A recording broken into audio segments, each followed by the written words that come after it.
Когда мы слышим слово МЧС, то воображение сразу рисует героических и мужественных людей. Пока вы смотрите этот фильм, где-то в России как спички вспыхивают дома. Бушует стихия, оставляя без света и тепла десятки населенных пунктов. Техногенные аварии грозят экологической катастрофой. Гибнут мирные люди. За наши с вами покой и безопасность в этот самый момент отвечают около 300 тысяч сотрудников МЧС России. Это пожарные, спасатели, пиротехники, водолазы, те, кто бесстрашно шагает в огонь, опускается на опасные глубины, укрощает стихию, спасает людей, рискуя своей собственной жизнью. Невозможно предположить, что эти самые настоящие герои нашего времени сегодня сами, как оказалось, нуждаются в срочном спасении. Причем, как мы выявили, экстренном.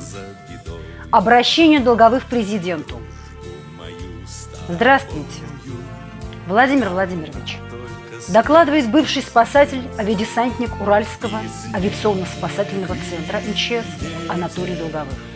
Весь наш авиацентр сократили 20 марта 2017 года.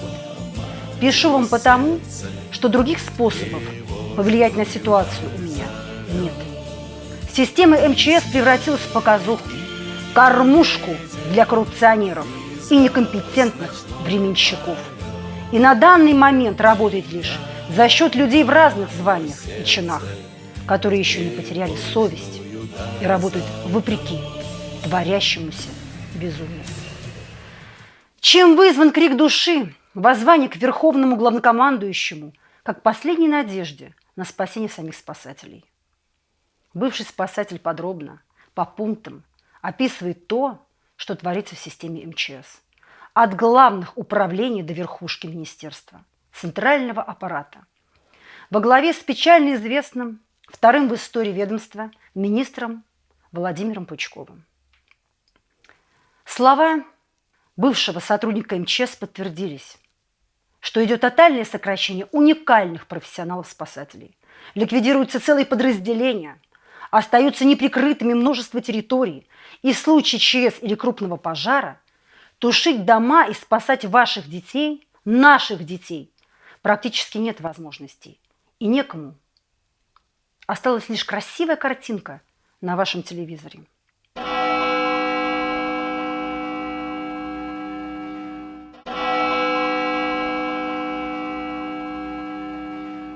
Система предупреждения ликвидации ЧС. Вы что, не слышите, что я говорю? С пожарами как дела обстоят? Докладываю. В целях улучшения деятельности РСЧС в области профилактики и предупреждения пожаров планируется осуществить ряд дополнительных мероприятий. Я вас просил рассказать о том, что делается в Сибири, чтобы люди об этом услышали. Они пишут мне, в правительство, а не про системные решения, которые предстоит принять. У нас вы сами там были, нет?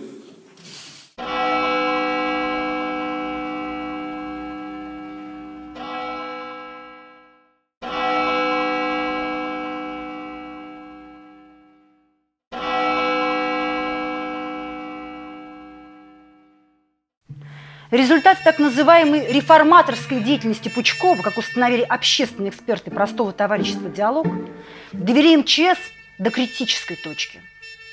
Сегодня, если не предпринять срочных мер, Россию накроет волна страшных катастроф, пожаров, стихийных массовых бедствий и несчастий. Противостоять этому будет уже просто некому.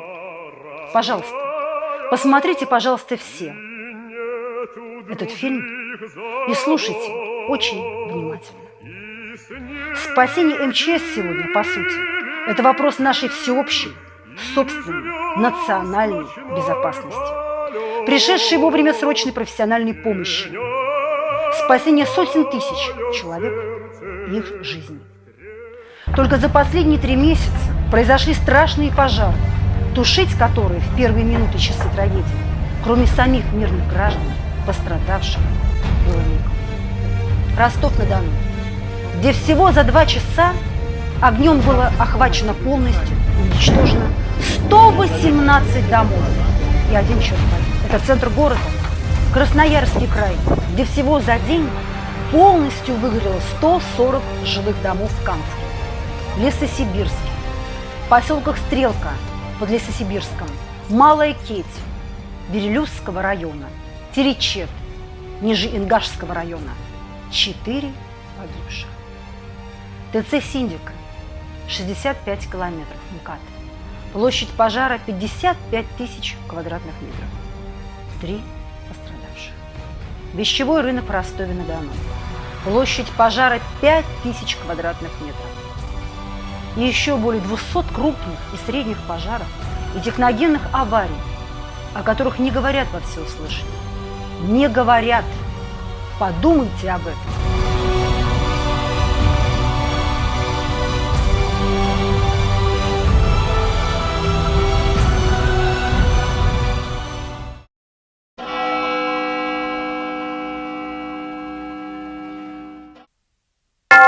Никаких оргштатных изменений в пожарных отрядах и боевых подразделениях не будет. Наш приоритет – укомплектование боевых и дежурных караулов, всех реагирующих подразделений, кто реально занимается защитой жизни и здоровья людей. Численность мы сокращаем минимальную в системе МЧС России. Мы сознательно убрали резерв. Мы сознательно зафиксировали все вакантные должности. Мы сознательно прекратили прием на работу. Мы сознательно прекратили присвоение первых званий. Дословно, министр МЧС России Владимир Пучков.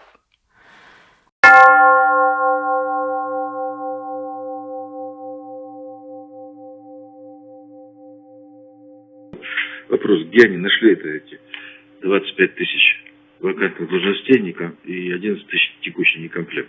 Мне просто интересно. 40-м приказом, утвержденным 31 августа этого года, до территориальных органов доведена предельная численность, общая численность 262 586 человек. Численность системы МЧС России 288 572. Разница до территории не доведена, на территориях ее нет. То, что у нас, если бы это было реально, дефицита фонда оплаты труда бы не было. У нас не было задержек по выплатам компенсации за вещевку. У нас не было бы проблем по выплатам положенных окладов сотрудникам ФПС. У нас не было бы задержек по выплатам беременным и многим-многим другим направлениям социальных льгот. И неделю на подготовку директивы. Все предложения вписывать прямо в решение коллегии. Кого сократить, насколько. Экономия денежных средств в год должна составить 15,1 миллиарда рублей по системе. Товарищ министр, где деньги? Мы систему финансируем по заявкам, не по численности. Где деньги? Мы систему финансируем по бюджетным заявкам, а не по той численности, которая установлена вашим приказом. По состоянию на 01.01.2017 года почему-то реальная численность МЧС оказалась фактически почти на 60 тысяч меньше от штатной, определенной правительством Российской Федерации. Для справки, общая численность личного состава в системе МЧС России в 2017 году составляет почти 289 тысяч человек. Отнимите от этой цифры 60 тысяч. Это 1/5 часть, и станет ясно, насколько катастрофическое положение подразделений пожарных и спасателей. Объем задач с них никто не снимал, наоборот. С каждым годом возникают все более опасные и масштабные катастрофы природного и техногенного характера, которые становятся непредсказуемыми и неподконтрольными местным администрациям и властям. Да и вообще, природные стихии никогда не были подконтрольны людям. Чем же обосновывает, уважаемый наш господин Пучков, эти сокращения? Ни много ни мало поручениями президента Российской Федерации.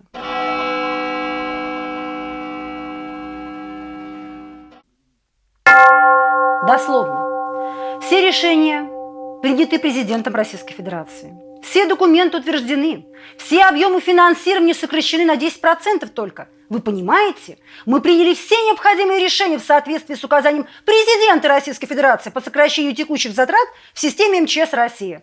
Говорит об этом сам, дословно, министр МЧС России Владимир Пучков. Что происходит? Происходит подмена смысла и слов.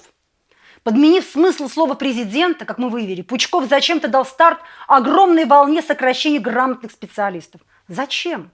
Зачем?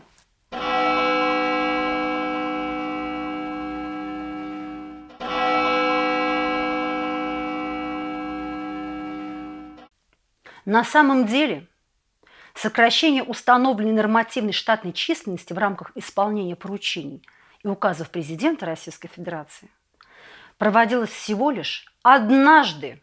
При этом штатная численность была сокращена менее чем на 1%. А вот это правда. Как вы видите, фонд оплаты труда правительством Российской Федерации не только не уменьшался, но даже год от года увеличивался. Со 126 миллиардов рублей в 2014 году до 133 миллиардов рублей в 2017, о чем гласит указ, который был подписан лично президентом России. Из-за чего же все-таки Пучков организовал сокращение? Как вы видите в этом графике, в 2015 году в МЧС образовалась задолженность по заработной плате в размере 3,7 миллиардов рублей. Причины? Мы предполагаем, это вызвано его некомпетентными и безответственными принятыми решениями, многочисленными системными ошибками в планировании бюджета, затыкание дыр по другим статьям и, конечно, как мы считаем, это регулярные выплаты Пучковым себе и своим приближенным, непонятно за какие заслуги перед Отечеством, очень больших премий.